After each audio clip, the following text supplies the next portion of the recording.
Breaking చూస్తున్నాం. ఇవాళ parliament శీతాకాల సమావేశాలు ప్రారంభమైన విషయం అందరికీ తెలిసిందే. అయితే లోక్ సభలో విపక్షాలు ఒక్కసారిగా ఆందోళన చేపట్టాయి. దీంతో లోక్ సభ వాయిదా పడింది. లోక్ సభలో విపక్షాలు ఆందోళన బాట పట్టాయి. శీతాకాల సమావేశంలో దాదాపు 10 కీలక బిల్లులను కేంద్ర ప్రభుత్వం ప్రవేశపెట్టే అవకాశం ఉంది. అయితే మొదటి రోజే లోక్ సభలో విపక్షాలు ఆందోళన బాట పట్టాయి. మొదటి నుంచే కేంద్ర ప్రభుత్వానికి వ్యతిరేకంగా పావులు కదుపుతున్నాయి విపక్షాలు. ఎస్ఐఆర్ లో ఓట్ల తొలగింపుపై తీవ్రంగా గొడవ జరిగింది.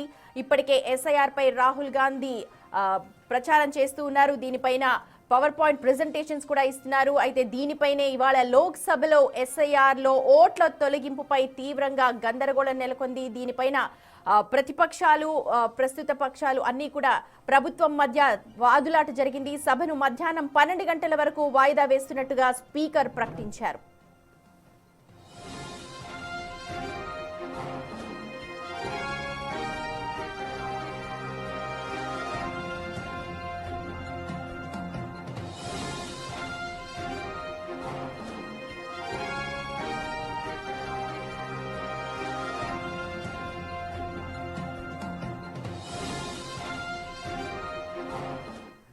రైట్, లోక్సభ ప్రారంభ సమావేశంలోనే ప్రతిపక్షాలు ఆందోళన బాట పట్టాయి. ఎస్ఐఆర్ లో ఓట్ల తొలగింపులో భాగంగా ఇవాళ ప్రతిపక్షాలు తీవ్రంగా ఆందోళన చేపట్టాయి. దీంతో సభాపతి స్పీకర్ సభను 12 గంటలకు వాయిదా వేశారు.